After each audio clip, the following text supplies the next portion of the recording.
Atlanta continues to own the offensive glass here in the fourth quarter. Great board. You lost. You failed. Loser! I don't even play basketball and I would have made that shot. And even if I didn't make that shot, I'd have did something funny. You know, I'd have did something funny. Clark was like, hey, let's hold to the Super Cody hand point.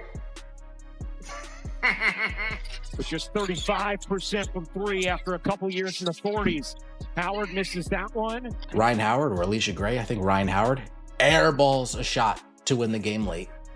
It lands in Angel Reese's lap, and collectively the whole world said, yeah, she ain't making that. Collectively, the whole world said, oh, Angel Reese has it? Oh, and it's a layup? Yeah, she's bricking that. And lo and behold, point blank range to win the game, we get a classic Angel Reese pray-up. Caitlin Clark didn't need to say a word. One missed layup, one stunned reaction under the basket, and suddenly the entire arena had a moment nobody could ignore. Angel Reese had the chance to become the hero when the game was hanging by a thread, but the ball refused to fall. Caitlin Clark laughing at Angel Reese after she missed a wide-open layup for the win. Quarter.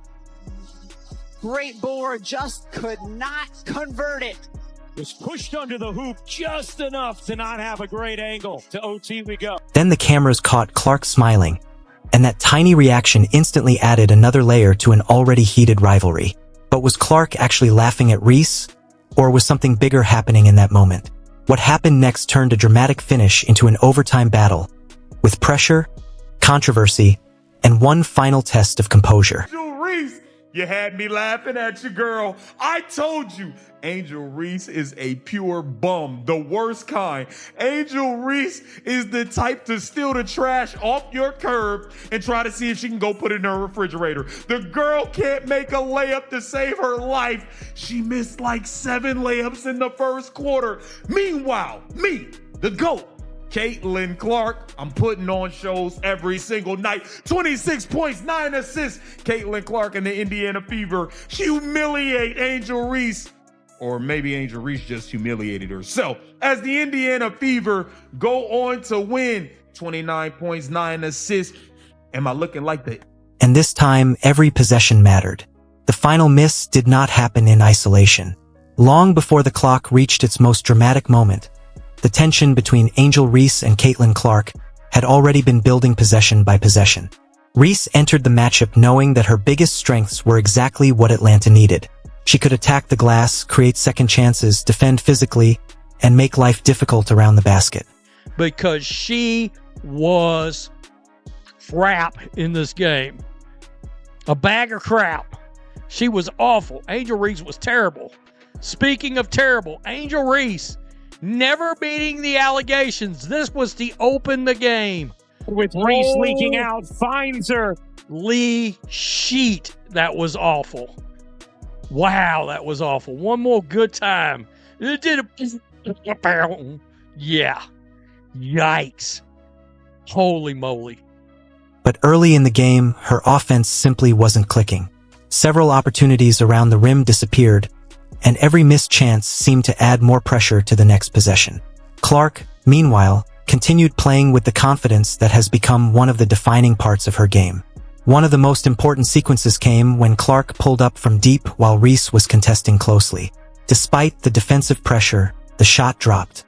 That moment mattered. Caitlin Clark laughing at Angel Reese for missing the game-winning layup. Helen Keller could have made the layup. It was the fucking second layup that she missed. She missed a wide open drive in the first quarter, and then she misses the game-winning layup. And then, of course, we have the halftime crew just glazing Angel Reese, making it seem like she's a better player than Kelsey Mitchell, making it seem like she's a better player than Caitlin Clark. And Angel Reese with the total brick of a three-pointer. No wonder why they left her wide open, misses the layup. And look of disappointment on both her coach and teammates' face when she missed the game-winning layup. At least Angel was honest at halftime with Holly. I was a little bit impressed by that, where she was like, hey, I am playing like shit right now. I really got to step it up. I will say she is good on defense. She's always good on defense. She's a rebound machine, but she shouldn't shoot the ball so much. This photo just like needs to be... Because it showed that even when Reese did everything she could defensively,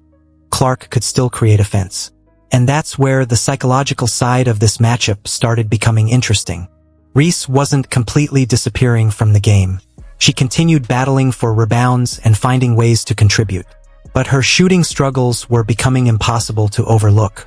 So this wasn't simply a story about one player doing nothing and another player dominating everything. It was a story about what happens when a player can contribute in several areas but struggles in the moments that demand offensive precision. Then came another controversial sequence. As both teams fought for a loose ball underneath the basket, Reese and Clark became tangled up in the battle for position. The original script characterizes the contact as a shove toward Clark's neck and emphasizes that Clark immediately looked toward the officials for a call. In the 40s, Howard misses that one, out of bounds, and it will be Indiana basketball. 4:10 to go in the first, and the Fever lead by 2. So, let's go to Angel Reese clocking Caitlin Clark right in the throat hole. With just 35. Right here, you're going to watch. There she gets her in the neck, and there she gets her in the throat. Yeah. What are we doing? Neck, throat. Whether viewers interpreted that contact as intentional, excessive, or simply part of an extremely physical rebounding battle, the moment immediately became fuel for the rivalry narrative. Clark didn't stop playing. That is important because the game was still far from decided. Instead of allowing one controversial moment to control the night, Indiana continued attacking. Clark kept creating opportunities, hitting shots, and forcing Atlanta to defend every possession. Reese, on the other hand, needed to find an answer, and that answer wasn't coming easily. The more shots she missed around the basket, the more attention those misses received. A missed jumper can disappear into the flow of a game. A missed layup is different. When you're standing directly underneath the rim with a chance to score, everyone in the building expects the ball to go through the net. That expectation became even more important later.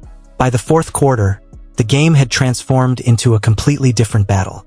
Atlanta refused to let Indiana pull away, and Alicia Gray was producing offensively, eventually putting together a career-high scoring performance according to the source script.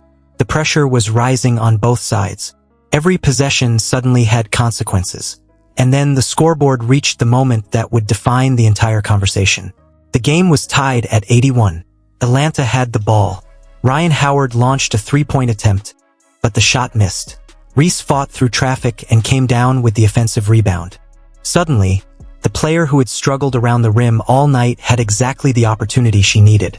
No complicated play, no difficult pass, no defender chasing her from half court. Just the basket, just a few seconds, and a chance to change the entire story of the game.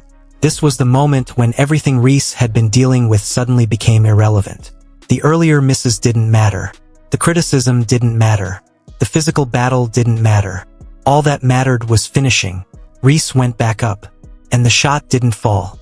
The ball came off short, leaving Atlanta with another desperate opportunity. Naz Hillman tried to follow up, but Aaliyah Boston got involved and prevented the second attempt from becoming the game-winning score. The arena had just watched an extraordinary sequence. 2 opportunities, 2 misses, and instead of Atlanta winning the game in regulation, the contest went to overtime. But the biggest storyline wasn't finished. Because as Reese stood underneath the basket processing what had just happened, the cameras turned toward Clark. And what they captured next was the image that sent the rivalry conversation into another gear. Clark was smiling. To some viewers, it looked like she was laughing at Reese. To others, it could simply have been the reaction of a competitor watching an unbelievable sequence unfold after an incredibly tense stretch of basketball. But online, the interpretation was already being decided. The missed layup had become more than a missed layup. It had become a rivalry moment. And with overtime still waiting, neither player had the luxury of dwelling on what had just happened. The game was still alive. The pressure was still enormous. And the next few minutes would determine whether Reese's missed opportunity became a footnote or the defining image of the entire night. Overtime was now the only thing standing between Atlanta and a completely different ending. The regulation finish had already given both teams a warning. One mistake could decide everything. Reese had missed the opportunity at the rim. Clark had reacted in a way that immediately became part of the conversation. But neither team had actually won yet. That made overtime even more intense. Atlanta continued fighting, and Indiana suddenly found itself dealing with another layer of pressure.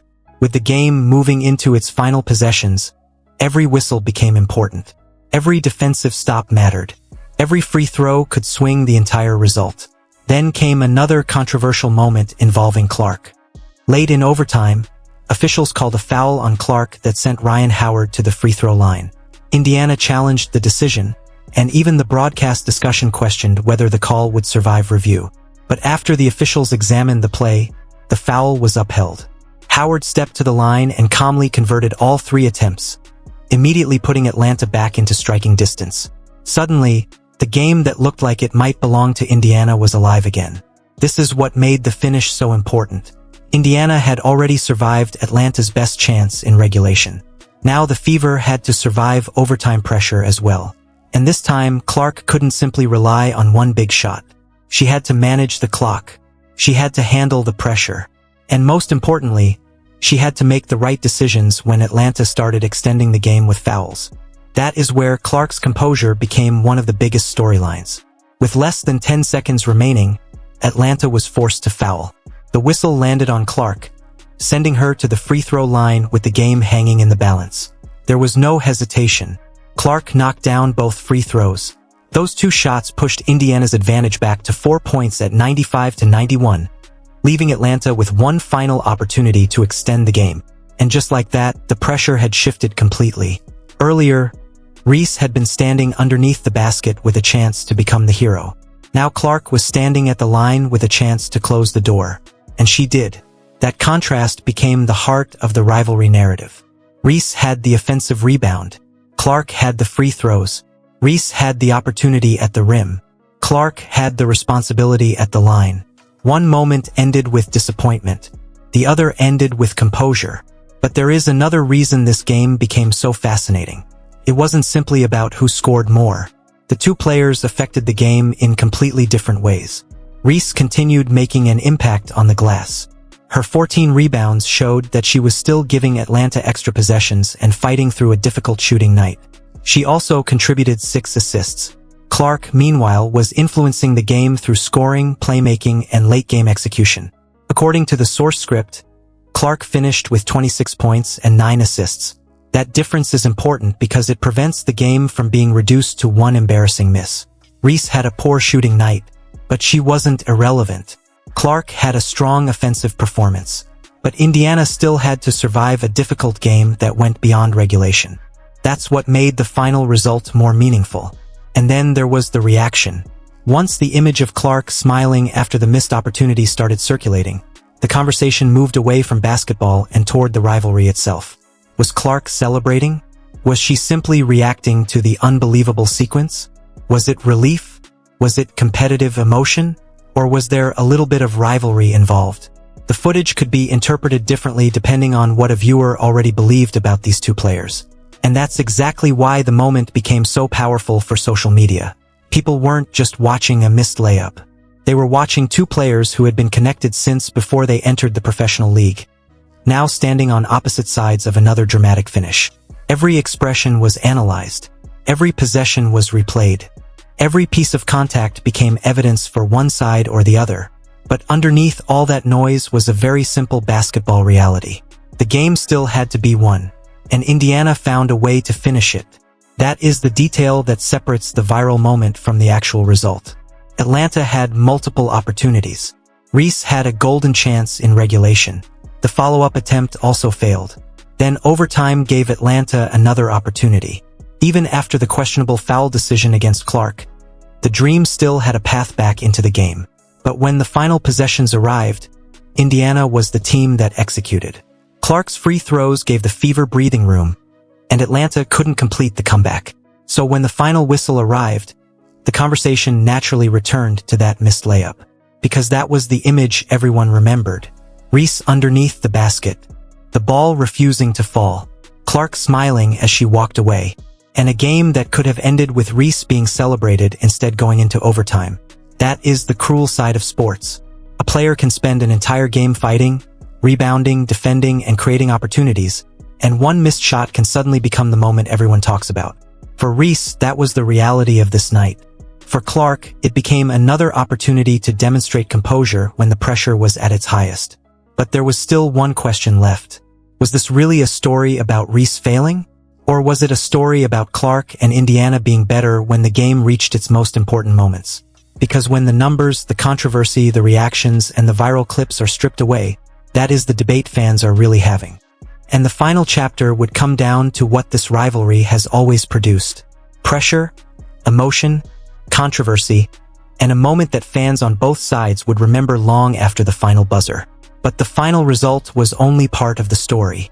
The real reason this game exploded across social media was because it combined everything fans expect from a Caitlin Clark and Angel Reese matchup. Pressure, physical play, missed opportunities, late game drama, and two completely different reactions when the biggest moments arrived. For Reese, the night became a painful example of how quickly the narrative can change in professional basketball. She finished with 15 points, 14 rebounds, and 6 assists. Numbers that show she was still heavily involved in the game despite her shooting struggles. But 5 makes on 16 attempts meant that her offensive efficiency became impossible to ignore. And that is what made the final possession so damaging to the perception of her performance. If Reese had struggled early but knocked down that final layup, the entire conversation would have been different. People would have talked about the offensive rebound. They would have talked about her determination. They would have called it a redemption moment. But basketball doesn't work that way. The ball has to go through the basket. And when it doesn't, the final image often becomes more powerful than everything that happened before it. That's exactly what happened here. Reese had fought her way into position and secured the rebound. She had the opportunity directly in front of her. But the finish came up short, and the follow-up attempt also failed. Then the cameras caught Clark's reaction. That reaction became the emotional climax of the story. The important thing is that the footage, as described in the source script, shows Clark smiling and laughing as she moved back toward the Fever bench. The script interprets that moment as Clark being amused by what had just happened, but it does not establish exactly what Clark was thinking. That distinction matters, because online audiences quickly turn expressions into statements. A smile becomes disrespect. A laugh becomes mockery. A look becomes evidence of bad blood. And suddenly, a few seconds of body language can create an entirely new storyline. That's why this rivalry remains so effective for sports content. Fans don't just debate statistics. They debate intentions. They debate reactions. They debate who respects whom. And they debate whether a particular moment was accidental or personal. This game gave them plenty to argue about. The earlier physical sequence involving Reese and Clark created one controversy. The missed layup created another. Clark's reaction added another layer. And overtime provided the final competitive chapter. But once the game was over, one thing remained undeniable within the story. Indiana had survived. Atlanta had multiple chances to finish the game in regulation, but couldn't convert them. Indiana then handled the overtime pressure and made the critical free throws when the opportunity came. That is where Clark's role becomes particularly important. The source script emphasizes that she finished with 26 points and 9 assists while helping Indiana close out the game. So instead of allowing the physicality, missed opportunities, or controversial calls to dictate the outcome, Clark stayed involved until the final possession. And that is the bigger lesson from this matchup. Big games aren't always decided by the player who looks strongest for the longest stretch. Sometimes they're decided by whoever can remain composed after something goes wrong. Reese had to deal with missed shots. Clark had to deal with physical contact and a late foul call that Indiana challenged. Both players experienced adversity. But when the game reached its final moments, Indiana executed enough to walk away with the win. That doesn't erase Reese's contributions. It doesn't mean one missed layup defines her as a player. And it certainly doesn't mean every smile or laugh between competitors should automatically be treated as hostility. But it does explain why the moment became so powerful online. The rivalry gives every mistake a bigger spotlight.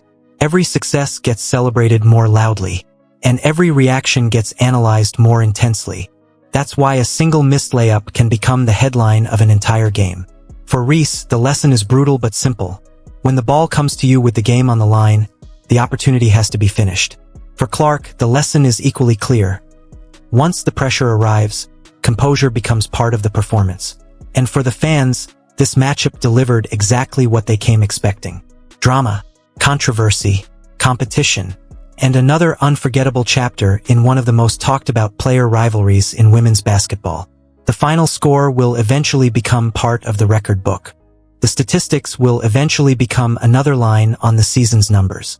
But viral moments work differently. People remember the image. They remember Reese underneath the basket. They remember the ball bouncing away. They remember Clark smiling. And they remember that what looked like a possible Atlanta victory suddenly became an overtime battle that Indiana eventually survived. That's why this game will continue to generate arguments long after the final buzzer. Was Clark laughing at Reese? Was Reese simply having an unusually difficult shooting night? Did the physical contact change the tone of the matchup? And most importantly, would the entire conversation have been different if that final layup had gone in? Those are the questions that keep the rivalry alive. Because in basketball, the smallest moments can completely rewrite the story. And on this night, one missed finish at the rim did exactly that. What do you think? Was Caitlin Clark actually laughing at Angel Reese? Or was she simply reacting to an unbelievable moment in a high-pressure game? Let me know your take in the comments, because this rivalry always seems to create another moment fans can't stop talking about. Do you think Reese's missed layup changed the entire game? And if that shot had gone in, would we be telling a completely different story right now? If you enjoyed this breakdown, like the video, subscribe to the channel, and turn on notifications so you don't miss the next WNBA controversy, Caitlin Clark update, or Angel Reese storyline. And make sure you share this video with someone who has an opinion on this rivalry. United States basketball. Because when Clark and Reese meet, there's always more than just basketball on the line.